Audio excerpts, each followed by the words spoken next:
ഉമ്മ എന്തേ മോളെ? ഞാൻ കോളേജിൽ പോവാ, ഞാൻ പൈസ തായോ. എന്തിനാ പൈസ? ചോറൊക്കെ ആയിട്ടുണ്ട് ഇവിടെ.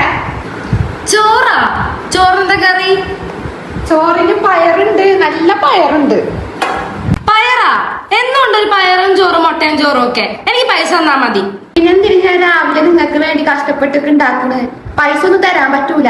പിന്നെ അതൊന്നും പറ്റൂല. എന്റെ ക്ലാസ്സിലവരൊക്കെ പുറത്തുനിന്ന് കഴിക്കണം, ഞാനും പുറത്തുനിന്ന് കഴിക്കുള്ളൂ. വേഗം പൈസ തായോ. എന്നും ഇങ്ങനെ പൈസ ചോദിച്ചാൽ എങ്ങനാകും മോളെ? നിന്റെ വാപ്പാടെ കാര്യമൊക്കെ നിനക്ക് അറിയുന്നതല്ലേ? അതൊന്നും എനിക്കറിയണ്ട, എനിക്ക് പൈസ കിട്ടിയേ പറ്റത്തുള്ളൂ.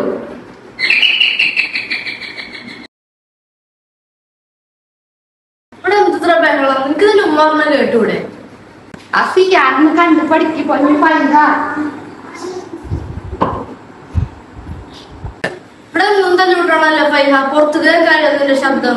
നീ എന്തിനാ എന്റെ വീട്ടിലത്തെ കാര്യങ്ങൾ അന്വേഷിക്കാൻ വരുന്നേ? നീ നിന്റെ വീട്ടിലത്തെ കാര്യങ്ങൾ അന്വേഷിച്ചാ മതി. എന്തെങ്കിലൊക്കെ ആവട്ടെ. വരുന്നില്ലേ? വായോ.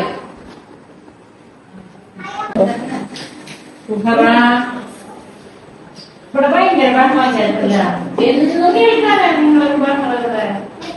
ഇവിടുത്തെ കാര്യം ഒന്നും പറയണ്ട. എന്നും കോളേജിൽ പോകുമ്പോ അവർക്ക് പൈസ വേണം. ഞാൻ എവിടെ നിന്ന് എടുത്തു കൊടുക്കാൻ? സുഹറ, ഞാനൊരു കാര്യം പറയട്ടെ. പണ്ടത്തെ ജനറേഷനല്ലേ ഇപ്പോഴത്തെ കുട്ടികളെന്ന് പറയുന്നത് അവര് പറയുന്നത് നമ്മൾ കേൾക്കണം, അല്ലാതെ നമ്മൾ പറയുന്നത് അവര് കേൾക്കുന്നു. അപ്പൊ നമ്മ എന്ത് ചെയ്യണം? അവരിലേക്ക് നമ്മളെ നീ ചെല്ലണം. സ്നേഹത്തോട് കൂടി അവരോട് കാര്യങ്ങൾ പറഞ്ഞ് മനസ്സിലാക്കാം. അല്ലെങ്കിൽ അവര് ഇതേപോലെ നമ്മളോട് പെരുമാറും. അങ്ങനെയാണ് നമ്മൾ ചെയ്യേണ്ടത്.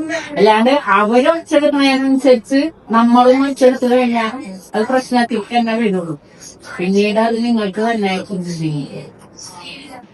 വല്ലാത്തൊരു കാലല്ലേ ഇന്നത്തെ. എന്നാ ഞാൻ അവളെ പറഞ്ഞ് മനസ്സിലാക്കാം. എനിക്ക് അടുക്കളയില് കുറച്ച് പണികളുണ്ട്.